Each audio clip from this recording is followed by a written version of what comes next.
I mean, unbelievably tough. I mean, the past 2 years have been an awesome experience being here, and to win 2 championships is just the icing on the cake. I think it was Greg that said the rings and relationships are those things you always remember, and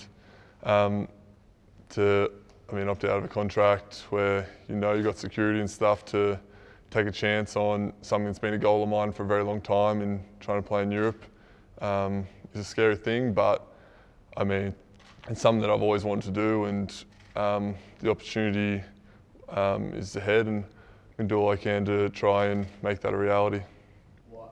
So are you confident you'll get a job? I mean, obviously you've been told by your manager that there's a strong chance you'll get a job somewhere. Do you know where you might be headed? I don't know exactly. I mean, as you said, you speak to your agent, you trust those guys and people you're close with, and there's some good interest. It's just trying to find the right situation, and obviously a lot of things have to fall into place with what's going on around the world, but I really just want to explore my options, see what's out there, and just see what could possibly occur.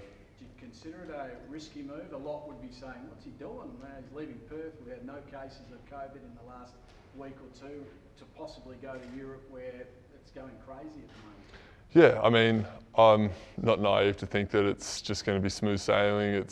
You're going to go over there, find the perfect place, and it's all going to be perfect. But there's a little opportunity here to actually see what is out there, see if the right fit can be found, and I could find an opportunity to, as I said, reach that goal and reach that dream of playing in Europe, and excited to see what's going to happen from here. But as the release said, still in negotiations with Perth and stuff, and we'll just have to wait and see what happens over the next couple of months. So if you don't get a deal, you could be back here playing come October if the season gets underway? Absolutely. I mean, I'm still talking to Perth. The agent's still doing his thing, and I mean, the Wildcats are such a great organisation, but I mean, they have their own path they need to take. They need to do what's best for them as well, and if they have the need to, as it said, terminate to find someone to replace, then that's their right as well, and we're just going to work together through the situation, and hopefully we can find the right path together.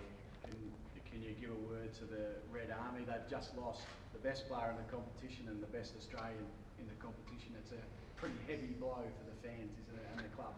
It is, but I think that's part of the Wildcats organisation. It's the way they bounce back. I mean, it's not the first time that something like this has happened, or that they've been written off, and they come back every year bigger and better. And I mean, I have no doubt that they're going to be right up there again next year and fighting for a spot to win another championship. It's just something about the culture and being a Wildcat member, and I mean, the fans and stuff have been unreal for the last 2 years, and I mean, there's no better place in the league, and there's no better organisation, and as I said, there's no doubt they'll be back up there.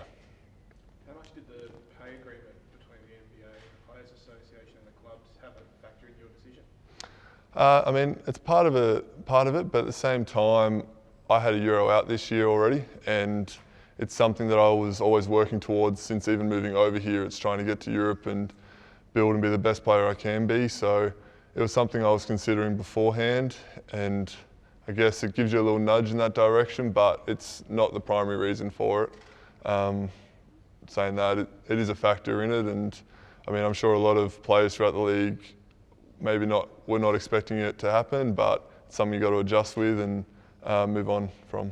How hard is it to leave your mate Mitch Norton? You guys have played at the same club for, I think it's about 6 years now. Yeah, I mean, that was one of the hardest conversations I had to have. Talking to him about it the other day and letting him know. I mean, when we made the decision to leave Illawarra, we did so together, and we kind of had each other's back there. And yeah, as I said, first time in the NBL that I haven't been on a team with him, and so it's going to be a different experience. But I mean, he's a great player. He's one of those guys that such a great teammate and great friend that, I mean, we're going to stay in contact, and it's going to be awesome. How hard was it to turn away from the possibility of winning 3 championships in a row with the Wildcats? You spoke about it on radio. Last month. Yeah. I mean, that's been a huge driving force. I mean, not too many teams have ever done it, and Damo spoke about it, and you could hear the way he spoke about it in terms of wanting to get back for that reason. And I mean, when you're looking at your pros and cons and looking at everything, that was definitely a big motivator in staying, but I mean, also excited for what could possibly occur from here as well.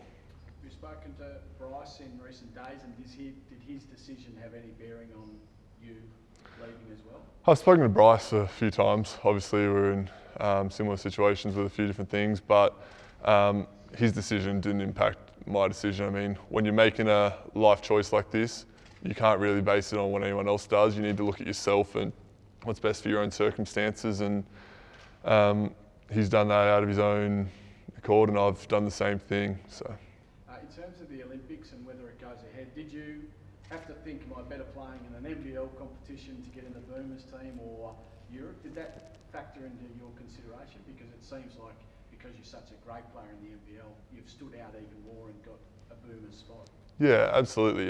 That's definitely conversations I had between myself and my agent, and when you're looking at putting yourself in the best position to make an Olympics, you need to be the best player you can be, and I think the challenge of going to Europe would definitely present a new opportunity to grow as a player, and that might mean that you're not standing out as much, but I think that it'll give me a chance to also develop my game again, and I'm excited to see what happens from there, and hopefully I'll be in a good chance to fight for a spot for that team.